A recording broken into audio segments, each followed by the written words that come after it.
Hello mga kaibigan, magandang araw sa ating lahat. For today's video mga kaibigan, balik bukid tayo mga kaibigan. Balik bukid muna tayo kasi may palya na mga kaibigan, ang palaya. Dito dinalaw yung mga itong video na to mga kaibigan, hindi talaga to sa akin, sa kapatid ko, binigay niya sa akin. Kasi siya yung may maraming mga tanim doon sa bukid, mga kalabasa. Daming tanim tong kapatid ko mga kaibigan, kaya sa kanya tong video binigay niya sa akin. Kaya mayroon tayong upload nga, may maka-upload tayo ngayon. May okra, kamuting ka, may okra mga kaibigan, okra. Marami siyang mga tanim dito mga kaibigan, yung mga gulay talaga yung favorite niya na itanim dito sa bukid. Mga kaibigan, favorite talaga ng kapatid ko yung magtanim ng mga gulay sa bukid.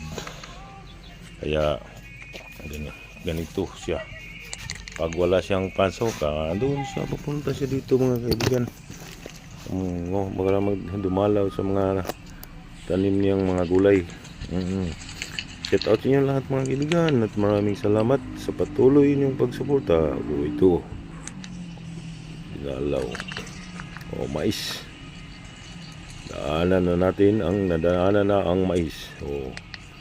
May bulaklak pang, may bulak pang kalabasa. Marami mga kaibigan, marami na tong kalabasa dito. Ang nakasarap, ang nakaganda dito mga kaibigan, kasi masarap yung simoy ng hangin, hindi kagaya doon sa tabing kalsada, Alikabok, at doon sa siyudad, Alikabok. Dito sa probinsya mga kaibigan, fresh na fresh yung hangin na dumaan sa iyo. Fresh na fresh talaga ang hangin. Konti lang tong video na to mga kaibigan, update lang to. Pagkita ko lang ang mga bago niyang update sa mga gulay, tanim na gulay. Ang title ng video na to mga kaibigan, Balik Bukid. Balik Bukid. Yan ang title ng video na to.